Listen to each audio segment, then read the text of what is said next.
Good day everyone, I am Jolan Tangalon. So today I'm going to discuss the revised Bloom's Taxonomy by Anderson and Kratowi. So this is just a continuation of report po ni Binibining Toldanes about dun sa other techniques for unpacking curriculum standards and competencies.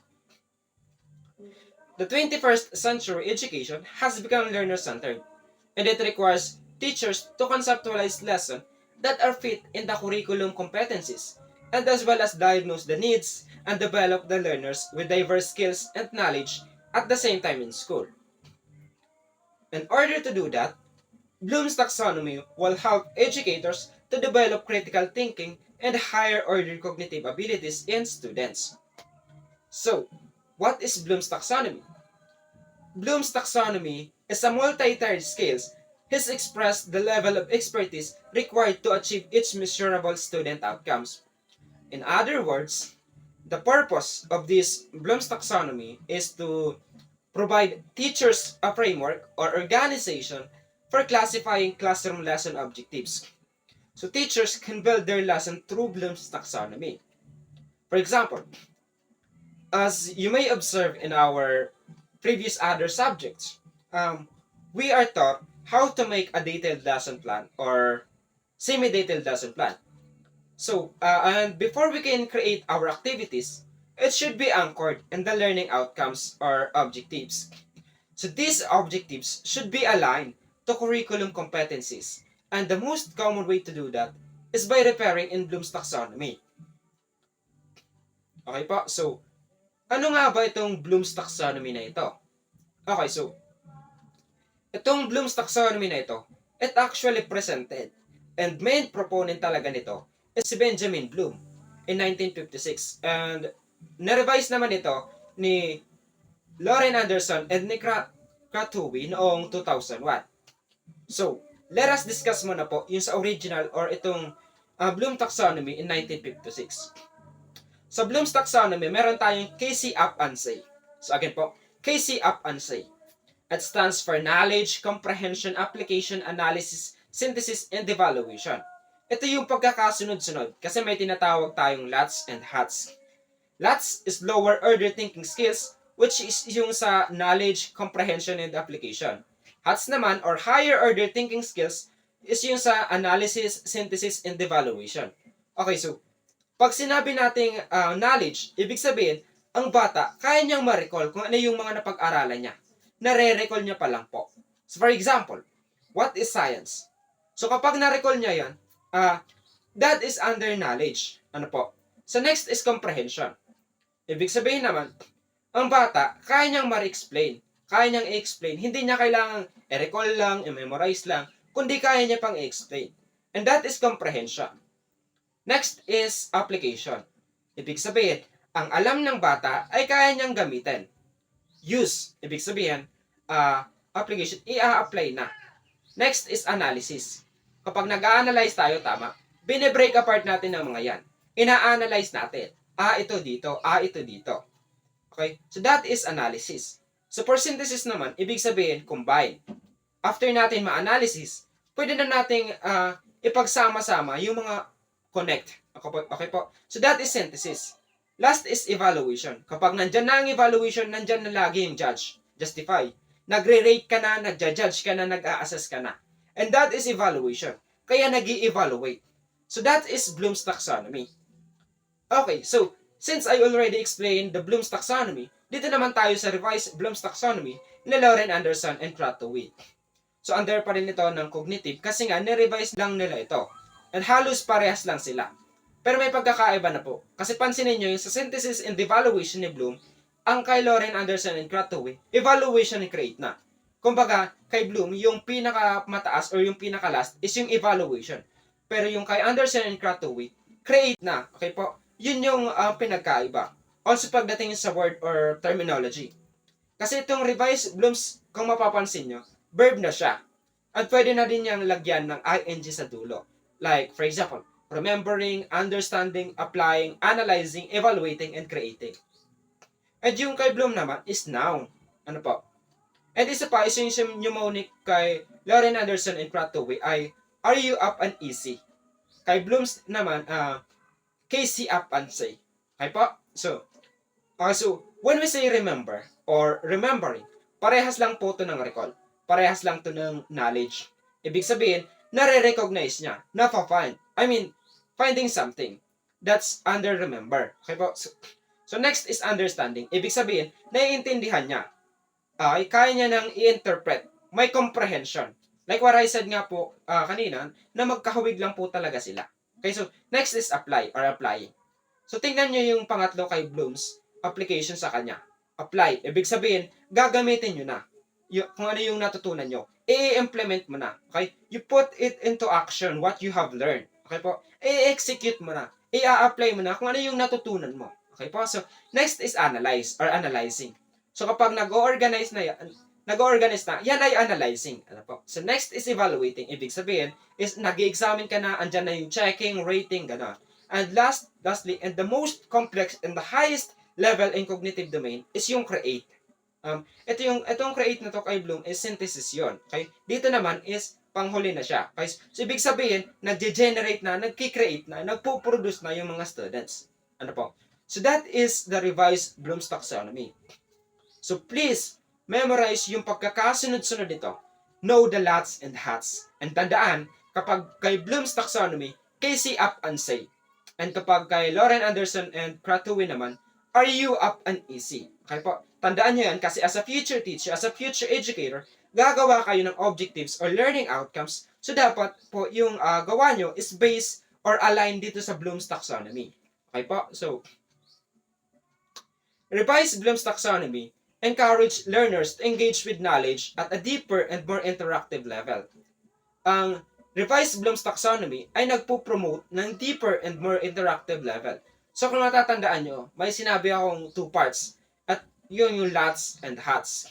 Or yung lower order thinking skills and higher order thinking skills. And the taxonomy ay nagpo-promote siya ng deeper level kasi hindi lang ito basta nasa isip ng bata. Hindi lang ito basta remembering. Kasi kung babalikan natin, yung hats, ang under nito ay yung analyzing, evaluating, and creating. Kumbaga, kailangan isa-isahin ng bata, kailangan ma-judge siya ng maayos, at sa huli, kailangan niyang makabuo ng sarili niyang gawa. Okay po? So, ibig sabihin, hindi lang ito basta yung sinaunang pag-aaral, di ba, nung panahon ng Kastila, yung pag-aaral ng mga estudyante ay kailangan lang sinasaulo. Kailangan lang i-memorize. Pero dahil dito sa Bloom's taxonomy na ito, mas napapalawak, mas napapalalim yung kaalaman ng isang bata. Ang revised Bloom's taxonomy nito ay nagpo-promote din ng interactive level. Okay? Kasi kung babalikan nyo natin, yung ikatlong step, which is applying, ibig sabihin, hindi lang basta naiiwan sa isip ng bata. Na-apply niya rin sa real world. Okay po? Working with what they are learning in the real world sense, rather than just passively taking information on board. Like what I said before nga po, sa Bloom's taxonomy na na-apply na yun sa real world. Kayo mga natututunan niya. Hindi katulad noon na kung saan ang rule lang ng bata ay makinig doon sa sinasabi ng teacher. Kailangan niya lang kabisaduhin yung mga sinasabi ng teacher. Sa panahon ngayon, iba na. Hindi na ganun yung pagkatuto. Kailangan na nung anim, which is yung sa remembering, understanding, applying, analyzing, evaluating, and creating. Tapos, sa panahon ngayon, mas natututo na yung bata kapag involved na sila sa discussion. Nagkakaroon na ng student-centered approach. Ano po? So, while Bloom's taxonomy arranged learning into 6 cognitive levels in order to hierarchy and complexity, it also sees each level as being interdependent on the other levels, which all levels contributing to the final holistic learning outcomes. So, yung Bloom's taxonomy or yung 6 steps doon ay magkakaugnay. So for example, remembering and understanding. So hindi pwedeng maintindihan ng bata kung sa una pa lang hindi niya na ito maalala. Okay po? Siyempre kailangan niya munang maalala, kailangan munang tumanim sa isip na yung bago niya ito maunawaan. Okay po? So, kanina nabanggit ko na sa Bloom's taxonomy, nahahati ito sa dalawa. Yung sa lots and hats. Kahit mababa yung lots, importante pa rin yun. Kasi yun yung nagiging foundation para mas maging matatag yung sa under ng hats. Ano po? So this is why, while Bloom's taxonomy is traditionally rendered as pyramid or even inverted pyramid, it is also rendered in other forms that place more emphasis on the interdependence of the levels. So yung sex steps na yon or sex levels is magkakoconnecta yan. Hindi ka makakapunta sa apply kung sa una pa lang hindi mo na siya nauunawaan. Okay po? Hindi ka makaka-create kung sa una pa lang hindi mo na siya natatandaan. Ano po? So parang connect-connect lang yan. Okay po? So that is revised Bloom's taxonomy. Gets niyo naman po, no? So I have here a questions para malaman kung meron ba talaga kayong natutunan. Okay, so first question. In Bloom's taxonomy of educational objectives, the domain are stated from lowest to highest. Which of the following objectives belongs to the lowest level? Okay po. So, A. To identify the characters of the story. To differentiate active from passive voice. To give the available resources that could be recycled to useful things. Or lastly, to explain the procedure in changing improper fraction to mixed number. Okay, so I'm gonna give you 5 seconds po to answer the question, but you can also post this video if you need more time po.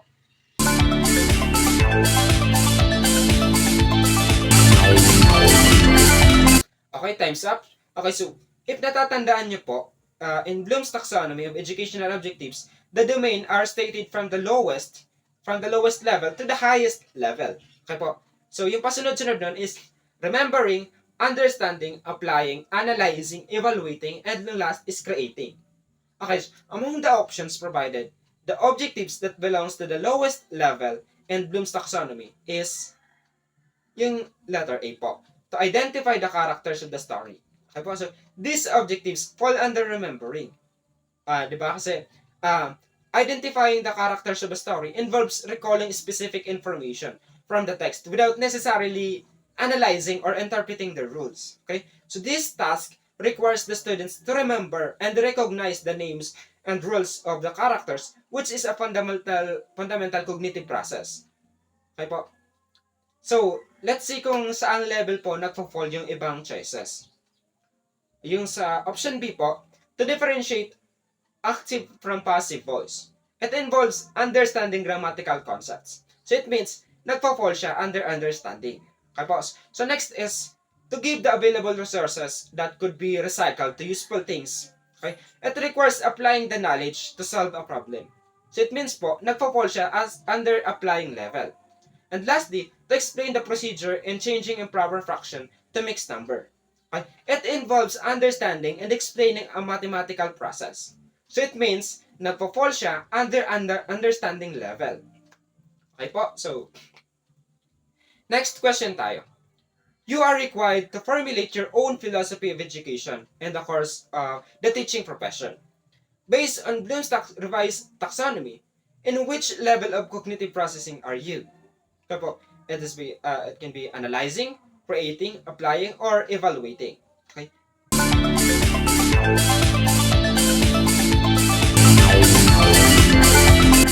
So it says in the stem of the questions, it required to formulate your own philosophy of education. Therefore, you are going to use the higher order thinking skills or HATS. And the levels that falls under the HATS is analyzing, evaluating, and creating. So again, analyzing, you are going to break down all the pieces and you are going to determine how the other parts are related to one another. When we say evaluating naman, you are going to make an assessment or you are going to make a judgment. Ano po? And lastly, when we say creating, from the word create, you are going to create or you are going to make a new product. Okay? So if you are going to formulate your own philosophy of education, the level that you are processing or the level that you are doing is the highest level. And that is creating. Okay po? So the correct answer is creating. Okay po? Okay, so before I end this discussion, I would like to share it to you guys that it is essential that when teachers create learning outcomes, they must see to it that it will be effective for all types of learners, where the lesson will be administered. Kasi not all learners have the same intellectual capacity and the degree to process information.